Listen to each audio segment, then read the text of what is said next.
Welcome to our Library Services InfoBite, thousands of eBooks. My name's Elizabeth Aitken, and I'm the Collections Librarian with Library Services. I'm happy to be able to talk to you today about this rich set of resources that are available to you.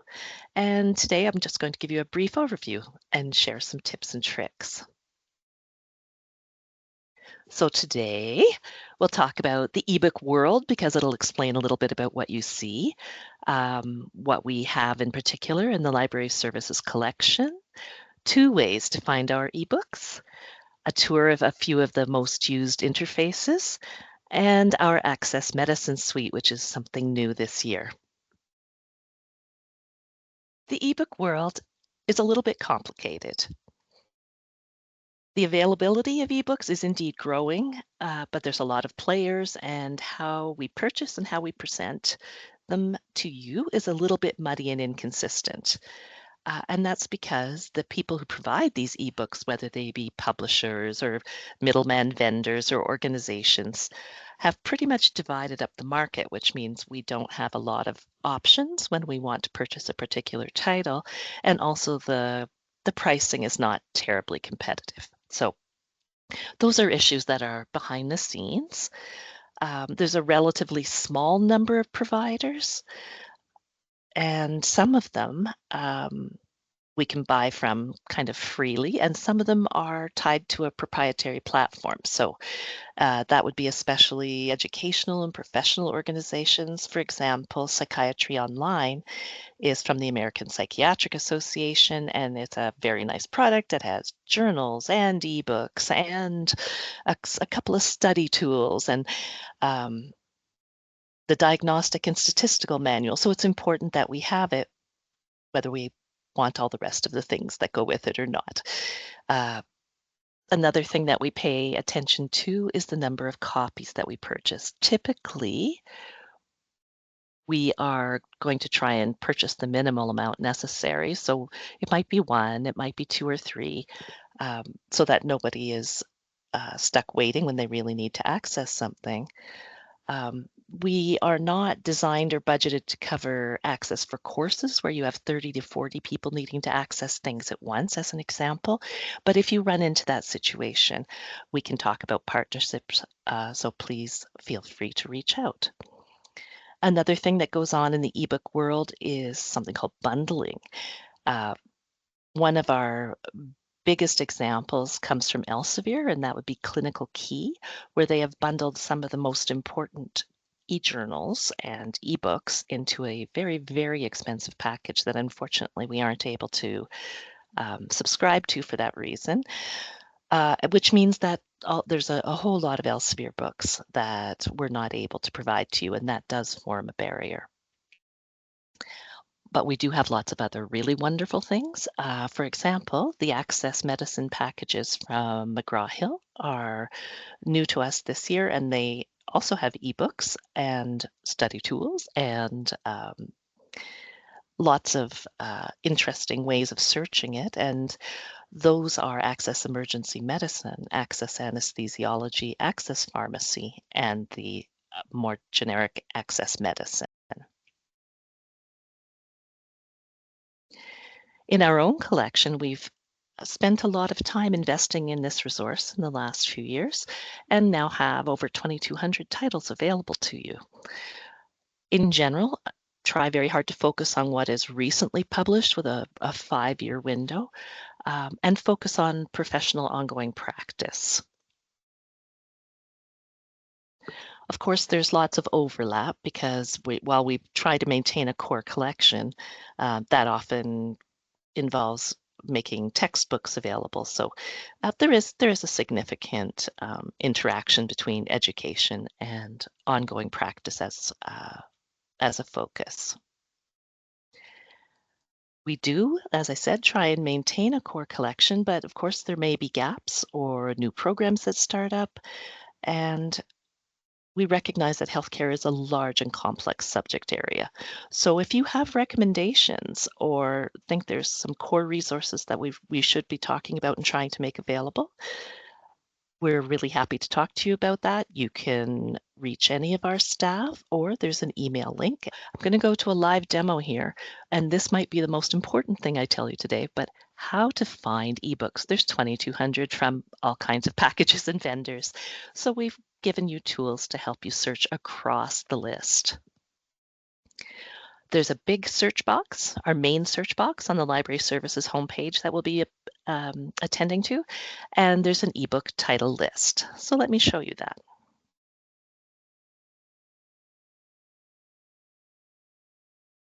Okay, so I've taken us to Insight. You can search within Insight to find library services, or I always find it faster to just do krs.ahs.ca.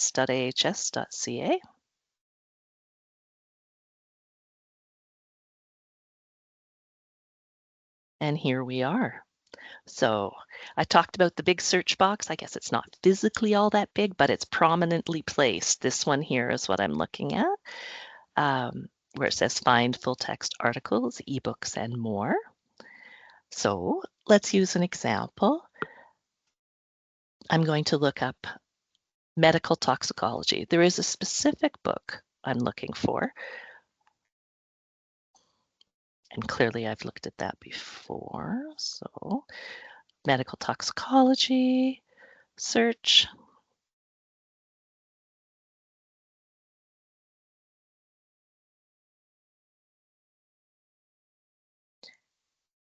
This initial search box is searching everything. It's searching within e-journals, it's searching for ebooks. See, here's an example, Journal of Medical Toxicology, a journal called Clinical Toxicology. So it's searching across a broad range of resources and presenting things in order of relevance, like a Google search. If you want to refine your search and only look for ebooks, on the left-hand side, there's a checkbox. And voila. This book at the top is, in fact, the one that I'm looking for. And there's a, we just reach down into this ebook link and click.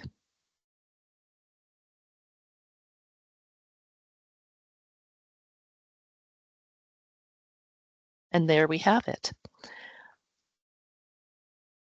There are a number of interfaces that are available. So sometimes your ebook is going to look different.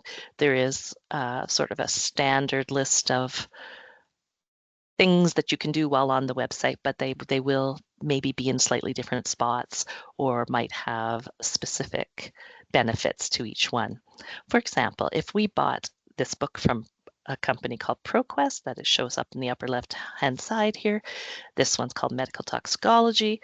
It's designed to be read online. Most of our ebooks are. Here we go. So you can read it. If you click on down, you'll see that there's a table of contents. If I want to read it online, I can just click on here and actually just click on the title as well. But let's say I want to look at severe complications of a salicylate overdose. I just read online. And it pops up. Okay. And there's a number of tools. We can usually access them from almost any screen, but you can create a link, a permanent link that you can share with other people that will take them directly to this chapter. You can print out a PDF with the proviso that you are careful how much you print off. You are still needing to work with fair dealing, and that means limited print and sharing capabilities. If you ignore that and try and print more than is considered fair, you might shut down everyone's access to this resource. So be careful. Big Brother is counting and watching behind the scenes. I'm going to take us back. Okay, and now we're on that main page. ProQuest books are good in another way. You can, in fact, download them, and it's like checking it out. On the slide, I have a a link to an FAQ from the Library Services homepage that tells you what you need to do to be able to do that, because you are going to require some third-party software. And if you do that, this book is taken out of circulation for 14 days. Another nice thing ProQuest does is tells you how many more pages are left to copy or to print and are available for print and download, and that's quite unique. From here, you can also share a link to the book. You can cite the book.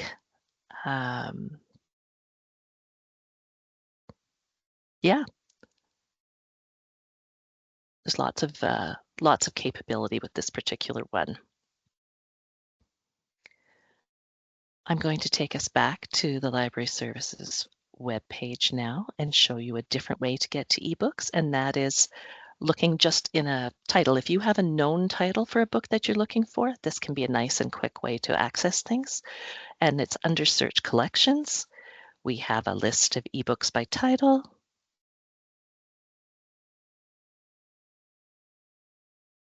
And I'm going to look for one called, I can type it in, or I can go to the alphabetical list, but I'm particularly looking for Pedretti's Occupational Therapy. I'm pretty sure Pedretti's is going to be a unique word, so I'll just type that in. And the book pops up. Here it tells us which interface it is, which most of the time you can ignore once you become more familiar with this. But in this case, I wanted to show you what R2 Digital Library looks like. It's from Rittenhouse. And we'll just let it load up. Okay, and again, you've got those options. If you scroll down, you're going to have a table of contents that opens out into each section. The Tools button is up at the top. And from there, you can print a page. They work page by page, but the page is long depending on the section. You can email that, especially if it's to someone else within the same organization. There's no problem at all. And if you're worried about how to cite it, you can export that citation. This also works to send it over to reference management software. You can search within a title.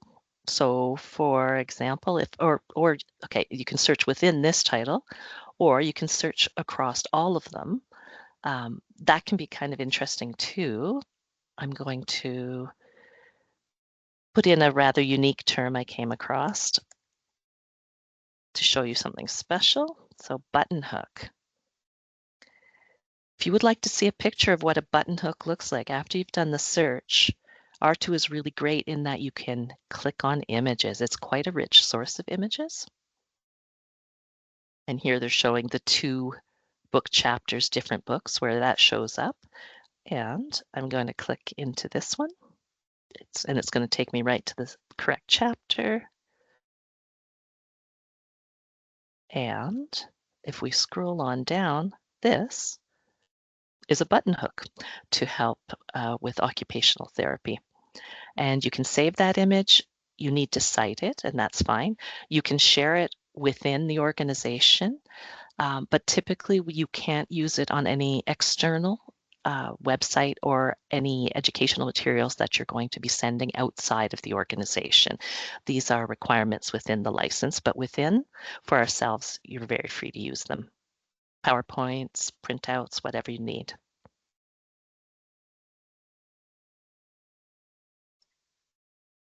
Okay, let's go to another one. I'm going to go back up here and go back to our search. And this time I'm looking for Aspen eBooks. Let's see if it'll show up. Aspen is the American Society for Parenteral and Enteral Nutrition, and you can see that things will pop up if you've been searching for them, or I can just search for Aspen.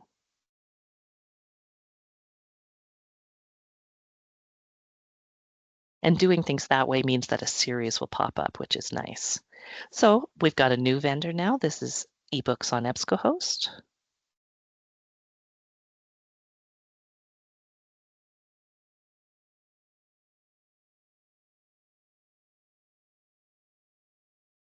And it looks, again, a little bit different, but on the side, you do have options.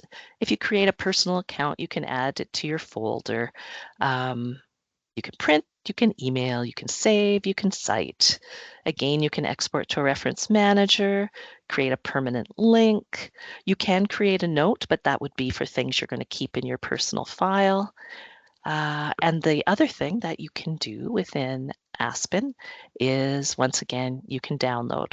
R2 didn't allow you to, ProQuest did, and Ebsco does. And again, you're going to have to follow the instructions for how to do that, and the FAQ is really helpful. And again, if you scroll down, you're going to get to table of contents.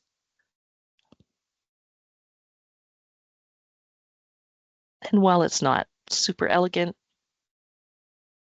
it is very readable. And you just click on through and just scroll down. I'll show you one more. I'm going to show you our Access Emergency Medicine package as an example of the Access ones. But first, I'm going to take us back here and back to KRS, because you can search for individual titles of books, and here's some of them within our ebook list. But for something like Access Medicine, you can also search for it as a database. So I'm just going to look under A, Access Emergency Medicine, and open that up.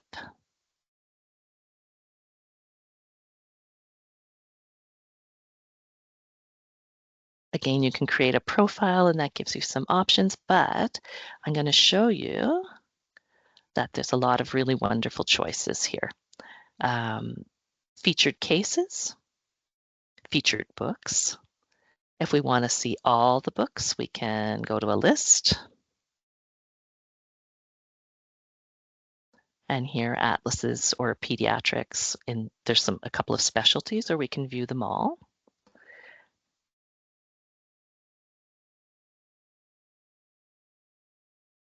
Tintinelli's Emergency Medicine is a classic that we're really, really glad to be able to offer.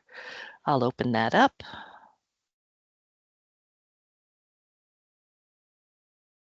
And again, you can search within the textbook. You can search across the whole package up there with the box at the top. You can see specific chapters.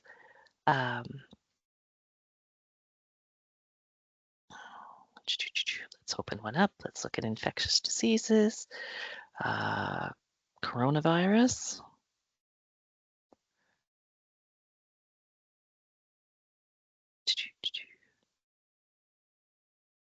And there we go. And again, there's figures, there's chapters. You can listen to the ebook, which I think is really interesting. You can download. You can print small sections of it again. But you can't download. You cannot download. So just something to be aware of. What's interesting up here, and I think that some of the newer professionals in our organization will be thrilled about, is that it also offers cases, review questions, some video and audio instructions, and other study tools.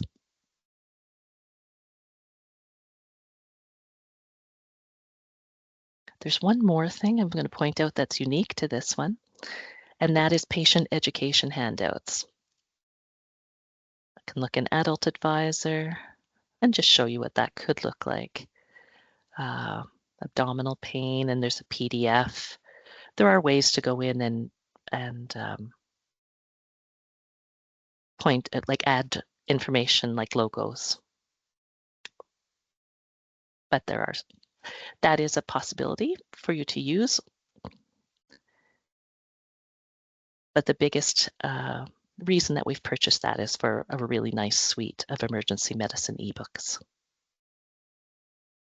Okay, I'm going to take us back to our presentation. And we've covered this. We've got our search box and our ebook title list, two most important and easiest ways of finding books. A reminder that within ProQuest you can download Our two libraries got that great image searching, Ebsco eBooks you can also download, and the Access Medicine, etc. packages have study tools. So we've looked at the interfaces, we've looked at the two ways to search, and I'd like to remind you that we would be really glad if you need any assistance for you to reach out to us or to make some suggestions.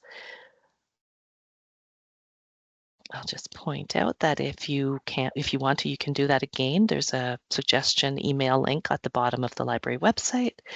You can reach out to any of the staff if you have questions or want to make a recommendation. And if you really do love your library and want to visit in person, here's where we have physical sites. This wraps up today's InfoBite. I want to thank you for your time and attention.